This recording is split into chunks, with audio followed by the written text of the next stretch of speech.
it's Robin, Artisan Island Crafts, and welcome to my studio. Today we are going to start the pillow series. This is the perfect time of the year to start those projects. With the holidays coming up, we can decorate for the holidays or make them as gifts. I thought we'd start out with a beginner-friendly project and just make these little pillow pin cushions using two fabrics. This style is really super simple. It's just two pieces of fabric sewn together, turn them right side out and stuffed. If you make these in the larger pillow form, they're the type that sit on the couch as an accent pillow, and if you want to wash them, you either have to pop the side seam or throw the entire pillow in the washing machine. These are great if you have a random quilt block that's not quite the size of a pillow form and you don't want to bulk it out. If you have an odd shape, maybe you want to have a triangle pillow, then you can just go ahead and create your own design. I thought we'd start with the easiest one and then we'll start working our way up. We will do the removable covers, quilted covers with zippers and without zippers. So I hope you join me while we make a variety of pillows or pillow covers so that we can change them out any season, anytime we want to have something a little different in our rooms. Now the first pillow we're going to make is a very basic pillow. You're not going to need very many supplies. You'll need a front of the pillow, a back of the pillow, and something to stuff the pillow. This style of pillow, it's not easy to remove the stuffing to wash it. You would throw the whole pillow into the washing machine. Sometimes you'll find these when you're purchasing a couch and things like that, but I like to make it so that the pillow can be removed. So I only have one pillow form and then I change out the pillow cover based on my mood or the season. It's also a great way to give a gift. But what if you want to make a size pillow that there's no pillow form for?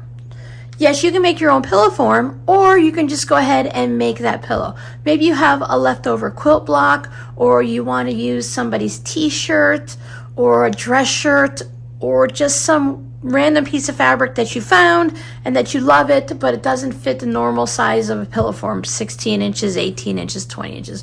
There are always things we can do, but I thought we would just start with the very basics, and then we'll work our way to the different ways of making pillow covers. I don't need to have a large pillow, a couch pillow, so I'm just going to make pin cushions, and it's the same technique. It's a good technique to know if you want to make a pin cushion of a random size or shape, or you do want to make some type of a pillow for a doll's bed or for the couch, or maybe if you're making it for a bench or just a decoration. So I'm going to make a strawberry and a lemon version. So I have a front and a back. They don't have to match, it's totally up to you, but I like them to coordinate. So I have the pink strawberry in the front and the pink on the back, the lemons on the front, the lemon on the back. I like to match my thread to my fabric. So if the seam pops open just a little bit due to the stress of stuffing it, then you're going to see the matching thread color and you won't see a glaring white thread on a black pillow or something like that. Plus it's just fun for me to use the different colors of thread. You can make these just as is, two pieces of fabric together, stitch around it, or you could add a little support. If you want your pillow to last a little longer, sometimes it's nice to add something to the basic cotton fabric to make it a little bit sturdier. I'm going to use this lightweight interfacing. I believe this one is Pellon P44F. It's diffusible, so it has those little beads of glue on one side, and then you iron from the other side where there's no glue. This is going to give a little bit more strength to my pin cushion, so with repetitive use, pins going in and out all the time, it should hopefully help it last longer.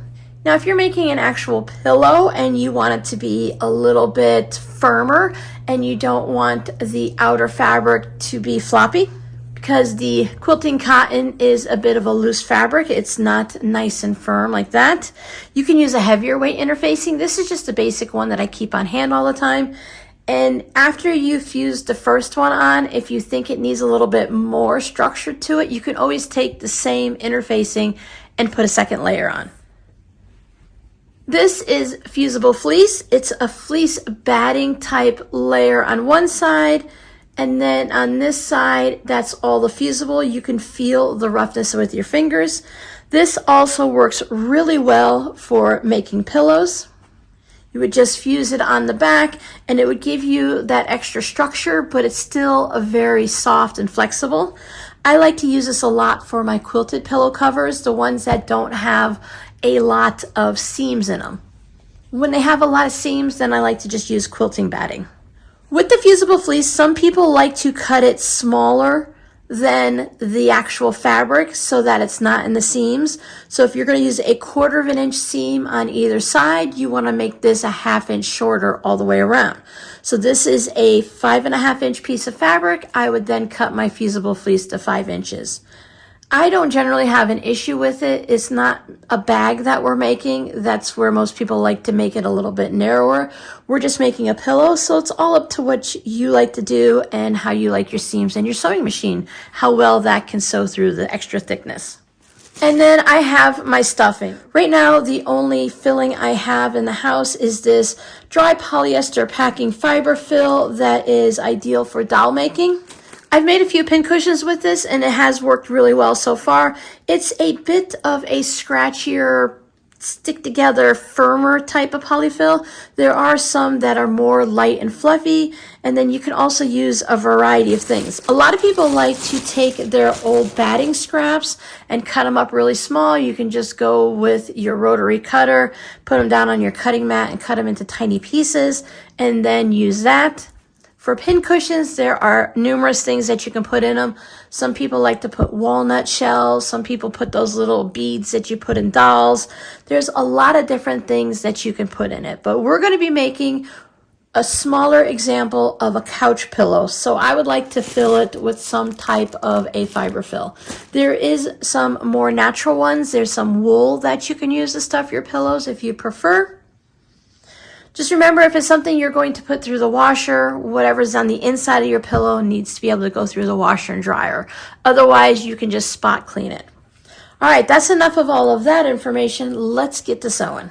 So here's mine all set to get ready to sew. I did have a smaller bit of interfacing so it doesn't cover from edge to edge, and that's fine because that's going to be in the seam, so it doesn't really matter.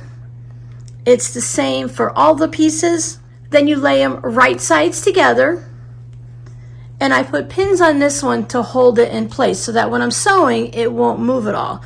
I used a different color and a different style of pin to mark my turning hole than what I did all the way around my project. For this one, I put the pin coming straight in off the edge, so as you're stitching down here, you can just pull the pin out as you get to it. It's not recommended that you sew over your pins. And for the other two, I put them inside just to show you a little difference.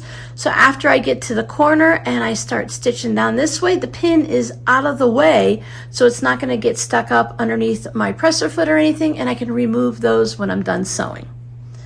You can also just put a little mark with maybe a mechanical pencil or an erasable pen that you use for marking your normal sewing projects, just to give you a reminder as you're stitching around, hey, I need to leave this opening so that I can turn the project right side out. I prefer to use quilter's clips. They're a great little tool. They just clip right on to hold the bits in place, and as I'm sewing, I can just easily pull them off as I'm sewing. The little tip with these are, they are colored on one side and clear on the other. Some are clear on both sides. But the bottom part where it's clear, it's flat. So when you're stitching, if you put this down on the bed of your machine, as you're stitching, your whole project will lay flat. If you stitch the other way, it's a little bit harder to get it off, and it makes your project kind of stick up a little bit off the bed of your machine. So it's recommended that you put the flat or clear side down that touches the bed of the sewing machine. You're going to be able to get the project sewn either way, so don't stress about it, but if you just get into that habit, it does make things lay easier on your machine when you're sewing. I'm going to load my machine up with the yellow thread to start with, matching thread in the bobbin, and then I'll show you how I stitch around our pillows or pincushions. It's up to you what size seam allowance you would like to use for your project. In quilting, we use a 1/4 inch seam allowance, and I think when you're sewing clothes, you might use a 5/8 inch seam allowance. For this type of project where we're going to stitch around it, leave an opening, turn it right side out and stuff it, then hand close that opening. I like to use more of a 3/8 inch up to a 1/2 inch seam allowance. For me, that's just the side of the presser foot. When I turn my machine on, it automatically sets to a 3/8 of an inch. And that works out pretty well, because if you only have a 1/4 of an inch seam, as a new sewer, it might be a little difficult to stick with that 1/4 of an inch. If you get a little wobbly, you might end up closer to the edge of the fabric, and that kind of creates a weak spot. Plus, when you turn the pillow right side out, you have to tuck in that seam allowance and stitch it closed by hand. That doesn't give you very much. That gives you a 1/4 of an inch of fabric that you're tucked into, that you're sewing to. If you bump it up a little bit wider to a 3/8 or a 1/2 an inch, then it gives you more space to stitch it closed and to tuck the fabric in. It just makes it a lot easier. If you're making a pillow and you need it to be a certain size, if you need it to be a 10-inch pillow, just figure out what you're going to use for a seam allowance and add that into all 4 sides of your fabric. So if you want a 1/2 inch seam allowance and you need it to be a 10-inch pillow, then go ahead and cut your fabrics at 11 inches, and you'll have a 1/2 inch on this side and a 1/2 inch on this side and this side and that side. I'm not concerned about the finished size of this because I'm just making a pincushion, so whatever it turns out to be, it's going to be fine. Pincushions like this are great for using up leftover charm squares, which are 5 inches. I put my seam allowance down to a 2.0 stitch length. I want it to be smaller stitches here. I want it to be nice and tight and close together so that whatever I stuff into my pillow or pincushion, it doesn't have that space in between the seams to pop out. I remove my first pin so that I know exactly where I'm going to start from. Now, if you're a very beginner or you're teaching a young child how to sew for the first time, you can take a ruler and one of the marking tools for sewing or a mechanical pencil, and you can draw the seam line all the way around and leaving the little space here for flipping it. And that way, whoever's sewing it can follow the stitching line instead of trying to follow the side of the fabric. Sometimes that makes it easier for them to stay in a straight line if they have something to follow. My Juki is a Juki HZL F600, and it has adjustable speed up here, so it goes from rabbit down to turtle. So for someone who's first learning, it might be better to turn the speed down, so that way if they accidentally push the foot pedal all the way down, it won't go very fast and they'll be able to adjust as they're sewing. It just makes it a lot less stressful for you and the person who's sewing. I'm going to drop my presser foot. Then I have the top thread right here in my hand. I'm holding on to it. I'm going to drop my needle down, and when I press the button to bring my needle back up, or maybe you have one of those machines with the wheel on the side, when I bring my needle back up and I'm holding on to this top thread, it should bring my bobbin thread up. Now sometimes the bobbin thread's a little short or it's being stubborn. You might have to do it a couple times. But by doing that, and when I take the bobbin thread here, just grabbing it with a pin to make it easy to grab. So I'll have 2 threads here at the top.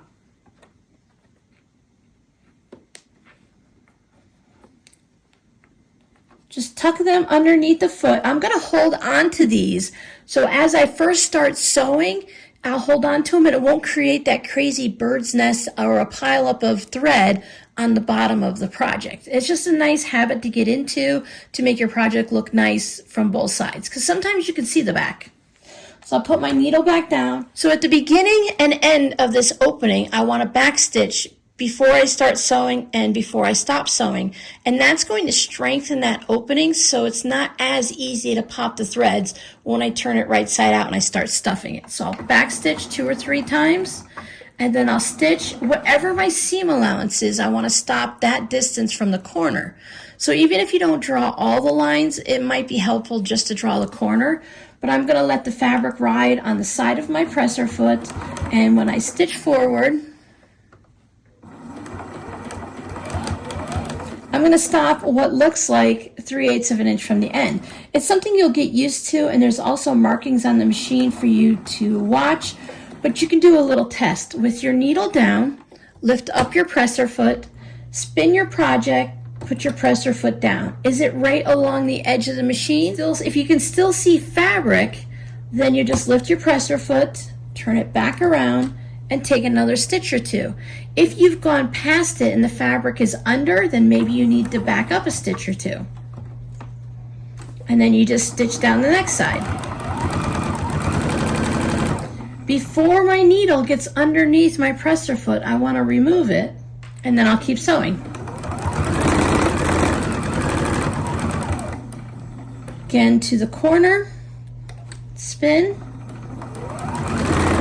Now this pin is towards the center, so I'm not going to run over it and it's not in my way, so I can just keep sewing.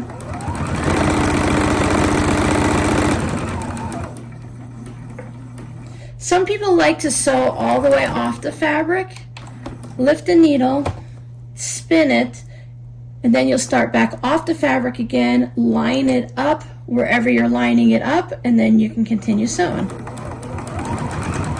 There's pros and cons to it. Some people say it keeps the corner from being as strong because you're crossing over and you're not continuing all the way around the corner. It becomes a weak spot. Other people say if you do it that way that it's easier to poke your corners out. I think it comes down to personal preference. Try it both ways, even try it both ways on the same project and just see what you like. Again, my needle's not in the way, but if I want to, I can remove it.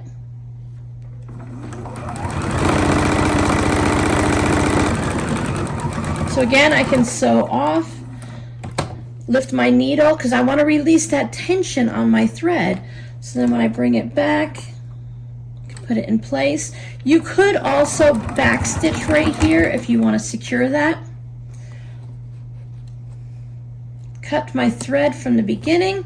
Here's my needle where I want to stop and leave that opening, because if I'm just listening to one of Robin's videos and I'm paying attention to it and not paying attention to this, listening to music, audiobook, whatever you listen to when you sew, then I might forget and I'll stitch it all the way here. And if that happens, you just take out your seam ripper and you pop the stitches in the spot so you have it open.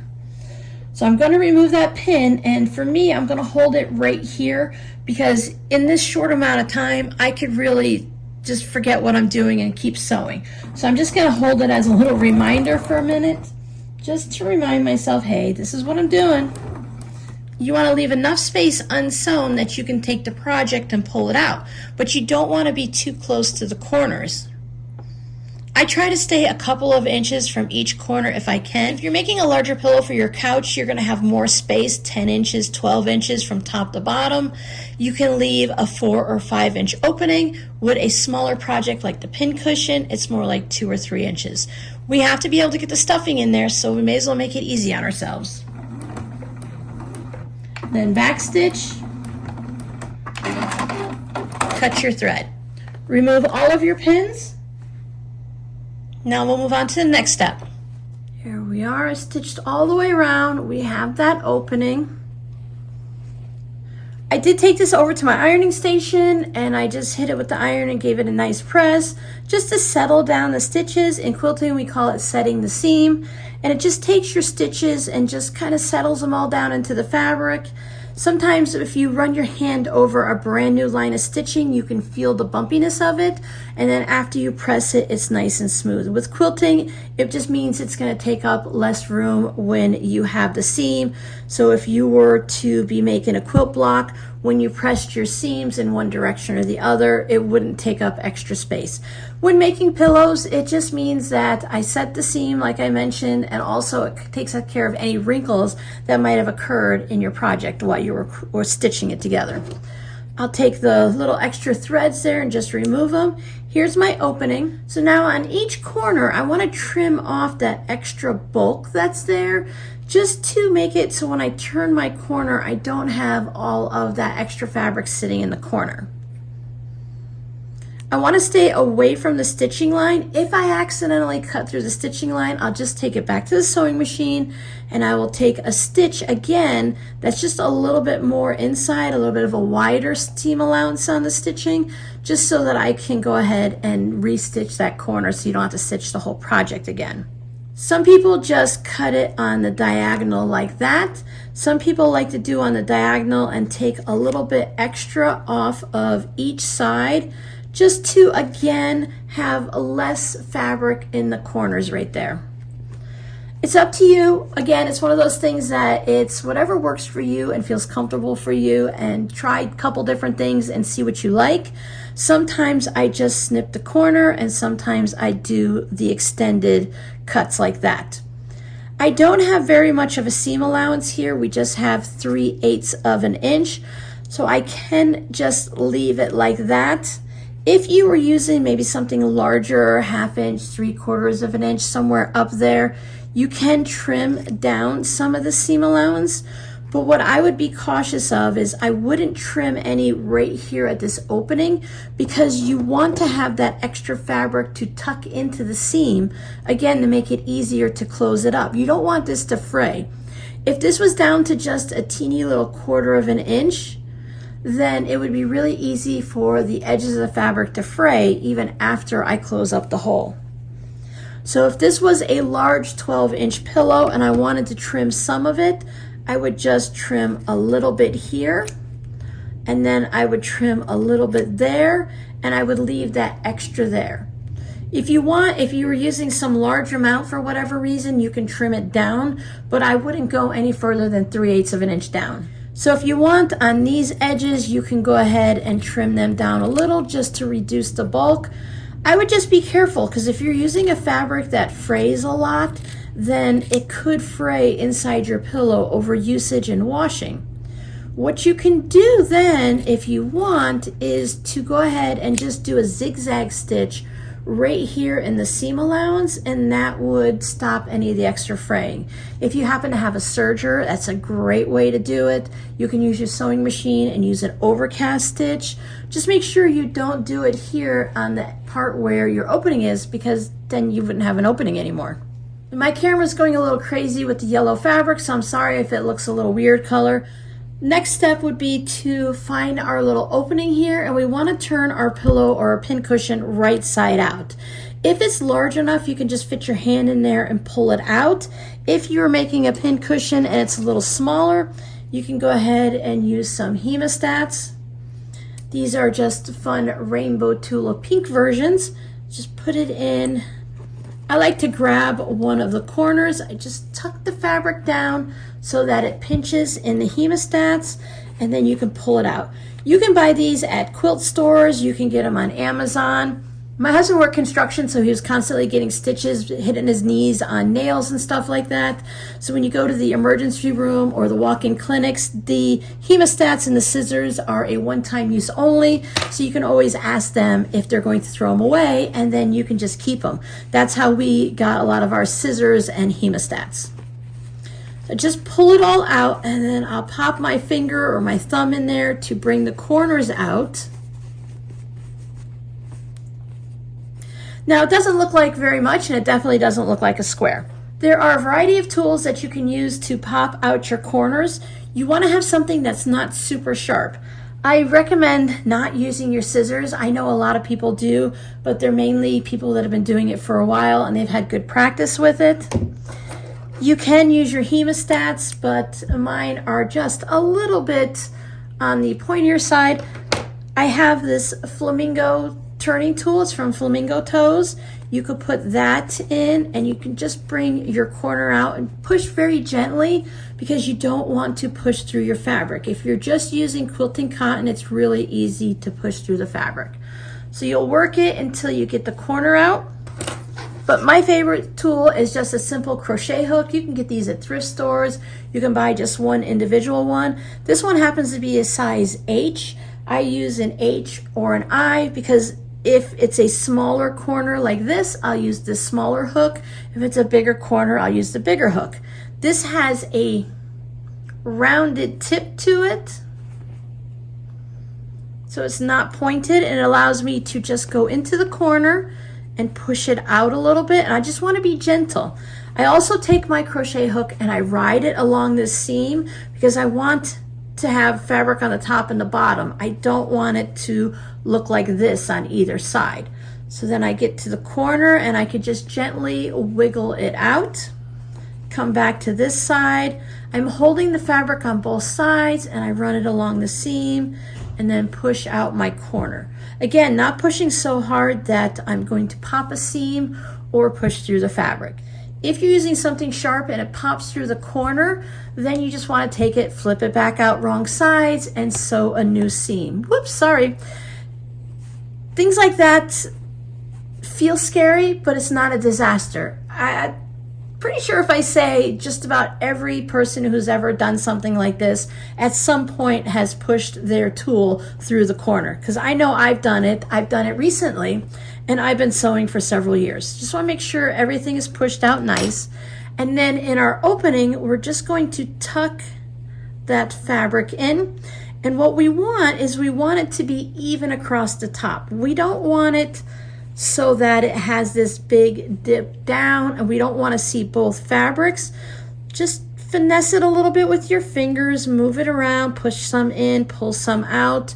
And when you get it so that it looks nice and even, you can lay it down on your mat and see if you line up on here.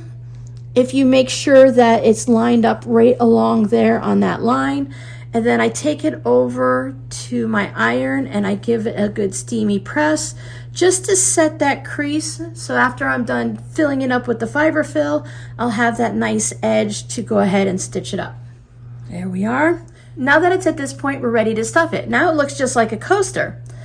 I'll attach a video to the end of this video so you can go ahead and check out how to make a coaster, because that's another great project for beginners and for the gift giving season. If this is the first time you've ever stuffed anything, you might be surprised at how much stuffing can go into this little pillow. I like to start out by pulling out my stuffing, and if it's really stuck together, I like to fluff it up a little bit because I don't want a hard clump in one part, especially if you're going to use this for a pillow on your couch. Even though we're going to smush it back into our little pillow pin cushion, I want to start having it fluffed up so it's not connected and matted feeling and clumped up anywhere. Now, if you're stuffing something really small, you can use your hemostats. Just take off a small bit of the fiber fill. You can grab it with your hemostat. I don't lock my hemostats. I'm just holding it like it was a pair of pliers or something similar. And then you can take it and just push it into your pillow form. If you had a larger pillow and you left that 5 or 6 inches opening, then you would be able to put your fingers in there and push it down. But if you're unable to, you can just grab it. I like to hope that the fiber fill will stay in the corners. It doesn't always work that way, but at least I'm going to try. So I'll stuff each corner first. With this size, I'm able to just grab some and use my finger to push it down into the corners. I'm going to continue filling it up, and I'll show you what it looks like when it's almost full.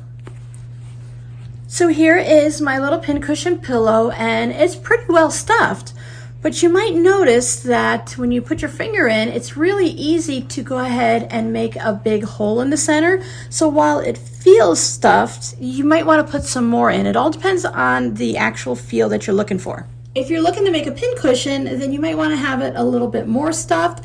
So you just put some extra in there. All the pieces of fiber fill will move to the edges, and you can just keep tucking it in. You don't want it to be so full that you're not able to take this section and close it up. So when it gets to a certain point and it's evenly stuffed all around, I fill the 2 corners the best I can. They just keep squishing back into the center. So once you have it filled to the content and the feeling that you like, I usually go ahead and put a little bit more in. You don't want to pop your seams, of course, and that's why we went with the tighter seam allowance. And you can just start to see the little bit of stitching right there. It's not the actual stitching that's popping out, it's just where the thread goes in and out. So you don't want to have it so full that it's starting to gap. If it does gap, then there's a good chance you didn't make your seam allowance small enough. So now we're going to need to close this hole up. There are different ways that you can close it up. Some people like to put a 1/4 inch seam tape in there so that you can just push it together like this, and it'll be a double-sided tape. Something similar to these, I like the light steam seam, but there's also the easy steam too. When I purchased these a couple years ago on Amazon, this one was $8.55, this one was $8.52. These are the fusible ones, so you can put a little bit inside there and it helps hold it closed. while you're doing the stitching. And if it's just for you and you're not worried about it, you can go ahead and just leave it like that. If it's just a decorative pillow and you know there's not going to be any kids or anyone's going to toss it around and use it like a football, then you can just close it up with a hem or seam tape like this and leave it like that. It will come out in the wash over time if you choose to wash your pillow or whatever. But as a pincushion, I would definitely want to close it. If it's a larger pillow, you can go ahead and move your stuffing down a little bit. You could try putting a pin in it or something. You could take it to the sewing machine and you can just stitch right along here and close it up. It's a little bit hard to do on a pincushion of this size. You can do an overcast stitch where you're just going over the seam and you're overcasting it like this, and that will close it up, or you can do a ladder stitch. Now my ladder stitch, I've just been practicing at it. I don't make a lot of projects that need to be seamed up like this, so my ladder stitch is really kind of ugly. I don't have an actual video to recommend to you, but if you just search on YouTube for the easiest ladder stitch or the nicest looking ladder stitch or just how to do a ladder stitch, you should be able to find a video that will help you out. So on my seam allowance here, I'll take my tape. Now this one says bonds permanently when ironed, and this one is pressure sensitive. So some of them you have to iron to stay in place before you take the little paper off, and others you just push down. So if you're going to use a seam tape like this, you want to make sure that it's not going past the edge of your fabric right there. So if there's a little extra, I'll just trim that off, being careful not to cut into my fabric. Then I should be able to peel this off. It's really hard to see, but it leaves behind a little tape there. Sometimes it's shiny, sometimes you can just see the glue, and it's tacky feeling. You'll put your two seams together and take it back over, and for this one I need to hit it with the iron, and that'll hold it in place while I'm sewing. It's such a small area, I didn't get the tape everywhere, so you can see these weird gaps and stuff. This is not, for me, a permanent fix, so I do need to go ahead and stitch this closed. This is my spool of thread that I just took off my machine for making this project. It's the yellow that I stitched with. When you're putting the thread onto the needle, you want to start with the thread end that's coming off the spool. I find it's best to thread my needle, then cut the thread. That way I don't thread it from the wrong end, because if you thread from this end, the thread has been spun on a machine when it's created, and it's spun in a certain direction. If you put your needle on from this end, you start stitching it, your thread's going to constantly get all tangled and kinked up.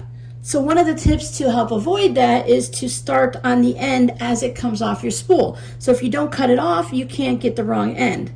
I like to fold my thread over my needle, and then I pinch where that little loop of thread is at the top. Take the eye of the needle, and while I'm pinching it, I just work it in between my fingers, and then it threads the needle. Now you can use a needle threader or however you want to thread it. I just use a single length of thread. I don't double it over for this style of a project. I make a really simple knot where you just wind it over your finger, and I take my thumb and I roll it off, and that creates that knot. It's going to be on the inside of my project, so I'm not going to worry too much about what it looks like. Now I'm going to show you the overcast to start with. So I take my knot and I want to bury it down into my pillow where there's already stitching. So I pull it through, and my knot will now be on the inside of the pillow. I just tuck it in. Now when you overcast, you're just going to go in from one side, come out the other, and you want to just grab a small amount of fabric at the top from the front and the back. And it's just like the name sounds. I'm going to come out one side, then I'm going to take my thread and I'm going to go over, and I'm always going to go from the same side. And for me, that means I'm going to go from the back. And you want to keep your stitches tight together. If you go to like a Walmart or a Target or something like that and you look at their pillows, a lot of the times you'll see a stitching line on it, or you'll see this overcast, because it's something that a machine can do.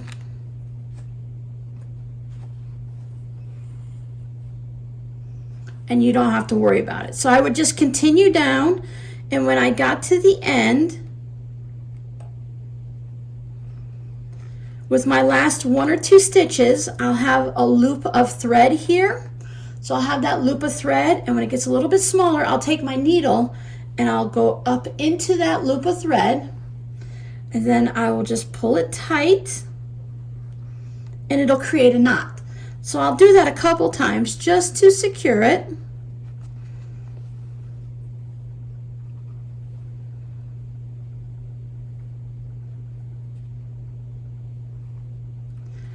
Then I can take my pin and I'll go down through. A little bit hard when you have that tape on there, but you can just go down through, go into your pin cushion or pillow, and when you pull it through, it's going to bury the thread that's in there.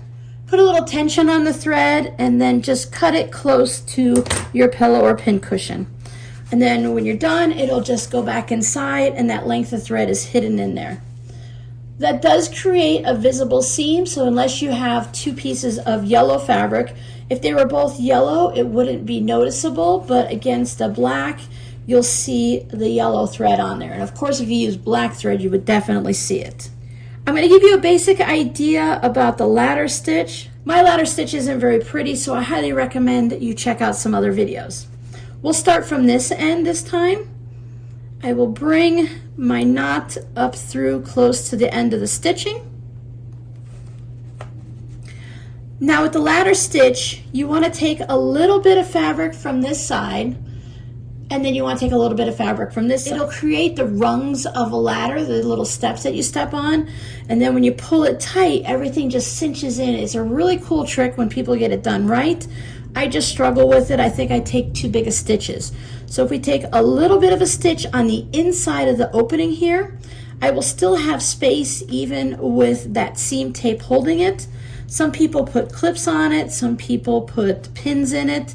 I'm always sticking myself with a pin, so I try to avoid that. So if I take a little bit on this side, I do like to pull the first stitch a little bit tight. Now I want to go directly across and take a bit from this side.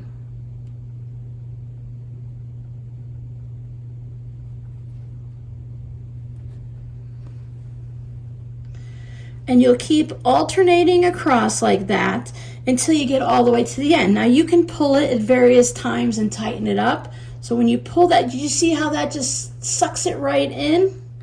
I really feel that this is just one of those stitches that it just takes practice to get it right. There's a lot of things we have to do in life that it takes practice, and we get better every time we do it. If we do it once a year, we're never going to get better. So you can see the lines of the rungs right there of the stitching, and then when you pull it, it's supposed to suck it in. And since we put our stitches on the inside of the seam, the thread will stay inside and we shouldn't be able to see anything. And if you just see how it closes up, how cool is that? You want to make sure it's not super tight so you have all of these divots. I'm getting much better at it, but I think if I had tighter stitches or smaller stitches, I wouldn't get these little bumps. When these happen, I get to the end and I go back and I just make stitches in between to grab all of those little bumps to even it out. So you can fake it. Might take you 2 passes, but you can get it to still look nice. So no matter how you close it up, that's it. Now we're all done. Then you would make a knot and put your thread on the inside of your pillow or your pincushion. Now we've been holding all of this stuffing down, so once it's done, you can just take it and move the stuffing around and adjust it so everything is in a nice spot. So now we have a little pillow or a pincushion. It all depends on what you want to use it for. So your scrappy word for today is lemonade. Have you ever made homemade lemonade? Is it something you enjoy during the summer or all year round? I have a very sensitive stomach, so I don't do citrus very well. So I used to have lemonade a lot, homemade lemonade growing up. Sometimes I would just take a lemon and squirt it in some water, add a little bit of sugar to sweeten it up a little bit. It's a really yummy summer treat. So thank you guys so much for hanging out with me. So I hope you enjoyed making a pincushion or a free-formed pillow with me. Please come back and check out the rest of the upcoming series where I'm going to show you how to make a variety of pillow covers with and without zippers so that you can change your room just by changing your pillow cover. Thanks so much for hanging out with me, and I'll see you guys in the next video. Bye!